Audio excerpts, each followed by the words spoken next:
Hi friends, मैं राकेश दांगे स्वागत करता हूं आपको रेलवे साथी यूट्यूब चैनल में। तो आप देख रहे हैं कि रेलवे की नई भर्ती 2023 है। तो आपको क्या करना है कि एक ऑफिशियल नोटिस जो आया हुआ है आरआरसी की तरफ से, रेलवे रिक्रूटमेंट सेल की तरफ से, ये आपको फॉर्म भर देना है। तो इसीलिए मैंने यहाँ पे लिखा है चुपके से फॉर्म भर दो। और इसमें अगर यदि आप फॉर्म भर दिया तो आपको 100% मान के चलिए कि आपकी नौकरी जो है वो पक्की हो जाएगी। तो ये हम पूरा का पूरा अभी इसका जो नोटिफिकेशन है देखेंगे और कैसे अप्लाई करना है, क्या क्या इसमें प्रोसेस है, ये सब कुछ बताएंगे। इससे पहले मैं आप लोगों को मैं बता दूं कि हमारे इस यूट्यूब चैनल पे अगर आप पहली बार आए होंगे तो चैनल को सब्सक्राइब करके बेल आइकन को प्रेस कर दीजिएगा, क्योंकि आप लोगों को इस चैनल पे सिर्फ और सिर्फ रेलवे के रिगार्डिंग्स जो है अपडेट्स आप लोगों को देखने को मिलेंगे। तो चलिए विलंब ना करते हुए चलते हैं और जो आपका वेबसाइट है उसकी ओर।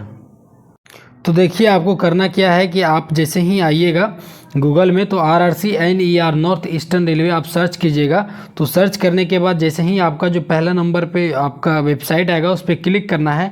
और क्लिक करने के बाद आपको यहाँ पे देख सकते हैं कि कॉर्नर में जो लिखा हुआ है होम करके, यहाँ पे होम, तो इसमें देखिए कि यहाँ पे तीसरा नंबर 6 नंबर में यहाँ करके लिखा हुआ एक्ट अप्रेंटिस ट्रेनिंग नोटिफिकेशन।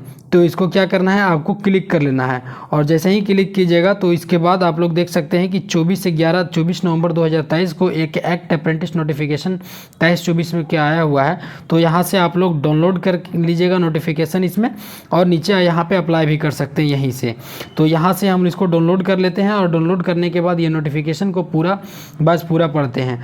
इसमें देखिए एक्ट अप्रेंटिस में टोटल जो है वो 1104 सीटें हैं। सभी अलग अलग डिवीज़न को मिला करके ये है 1104 सीटें। तो इसमें देखिए सबसे बड़ी बात क्या है ना, इसमें अलग अलग ट्रेड के लिए यहाँ पे सीट भी दिया गया है, जैसे फिटर, वेल्डर, इलेक्ट्रीशियन। तो अलग अलग यहाँ पे वर्कशॉप है, डिवीज़न है। तो इस तरीके से अलग अलग दिया गया है, ठीक है। तो इसमें मैं इसमें क्यों बताया कि आपको चुपके से भर दीजिए, इसमें आपको जॉब जो है 100% होना मान लीजिए हो ही जाएगा, इसमें कोई दो राय नहीं है।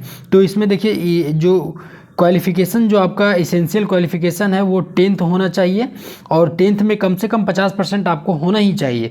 और ITI जो है ना, वो ITI आपको ITI ट्रेड भी जो है जो नोटिफिकेशन में दे रखा है, जैसे फिटर, वेल्डर, इलेक्ट्रीशियन, कारपेंटर वगैरह जो भी दे रखा है, तो इसमें से आप लोगों को इसमें से कोई सा भी एक ट्रेड होना चाहिए, तो ही आप इसके लिए एलिजिबल हैं।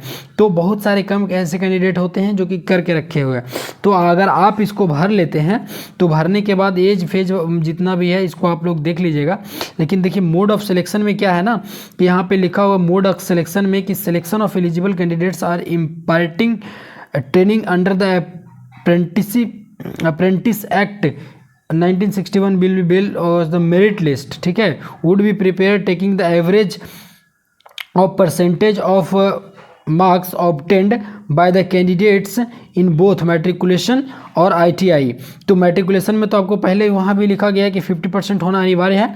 तो इसमें ITI और मैट्रिकुलेशन ये जो है आप लोग इसमें दोनों मिला करके आप लोगों को अगर यदि इसका एक एवरेज निकलेगा तो एवरेज निकलेगा, और वही जो है आप लोगों के लिए क्या रहेगा, आपका जो है वो मेरिट लिस्ट निकलेगा। और आगे यहाँ पे देख सकते हैं कि लिखा है कि इन केस ऑफ, अगर आप लोग सबसे पहले क्या है कि यहाँ पे आप लोगों को चूज़ करना है, कैंडिडेट में opt for more than 1 unit और प्लेस। इसमें जितना भी यूनिट और प्लेस यहाँ पे दे रखा है अलग अलग, यहाँ पर देखिए यूनिट है और अलग अलग प्लेस है, जैसे डीजल सेट है, कैरेज और वैगन है, वाराणसी है, गोंडा है। तो अलग अलग यहाँ पे आपको प्लेस है, यूनिट है। तो अगर आप लोग अगर जिस फर्स्ट चॉइस अगर आप लोगों को नहीं होगा तो आप लोगों को क्या किया जाएगा, नेक्स्ट चॉइस दिया जाएगा। इसीलिए आप लोग सभी चॉइस जो है आप इन लोग कंप्लीट कर लीजिएगा।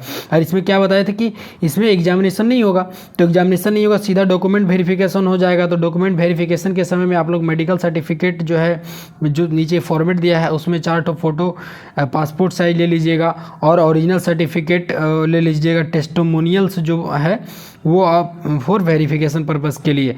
और apprenticeship training successfully candidate will be started at the division और यूनिट। और जब आप लोगों को मेडिकल डॉक्यूमेंट वेरिफिकेशन सब चीज़ कंप्लीट हो जाएगा तो आप लोग के जो यूनिट जो है वो अलॉट कर दिया जाएगा, ठीक है। तो ये कुछ नहीं, ये आपको इस तरीके से आप लोग देख। और जो भी इच्छुक कैंडिडेट्स होंगे वो अप्लाई कीजिएगा। तो आप लोगों के लिए, चूँकि आप लोग जितने भी कैंडिडेट्स हैं ये हमारे वीडियो को देख रहे हैं, इस बार भी आप लोग ने देखा होगा कि जो ग्रुप डी है उसमें जो बहुत सारे कैंडिडेट्स एक्ट अप्रेंटिस वाला था, माइनस में 3 नंबर 1 नंबर 2 नंबर ला करके उन लोगों को जो है वो जॉब मतलब बहुत कम मार्क्स में ही, मतलब आप लोगों को क्या करना है कि नेक्स्ट जो वैकेंसी आएंगी तो उसमें केवल आप लोगों को क्या करना है, बैठना है। और ये एक साल का ट्रेनिंग रहता है, ट्रेनिंग चलता है, उसके बाद आप लोगों को क्या है कि आप लोग को सर्टिफिकेट प्रोवाइड कर दिया जाता था, उसी के जरिए आप लोग यदि अप्लाई करते हैं तो आप लोगों को मिनिमम मार्क्स में भी सिलेक्शन होने की संभावना अधिक रहता है। तो और चूँकि आप लोग जानते हैं कि जो है ये एक्ट अप्रेंटिस का सीट जो है बहुत कम निकलता है जहाँ तहाँ करके, तो इसी की वजह से आप लोग जो है बहुत कम मार्क्स में आप लोगों को सिलेक्शन हो जाता है।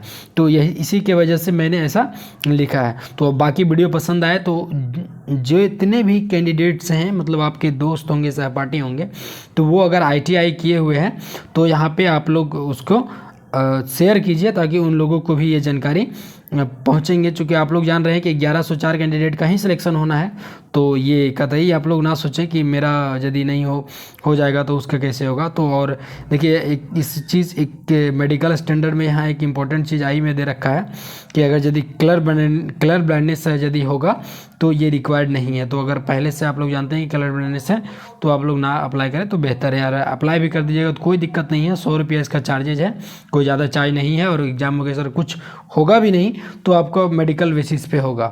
तो वीडियो पसंद है तो लाइक, सब्सक्राइब एंड शेयर करें। Thank you.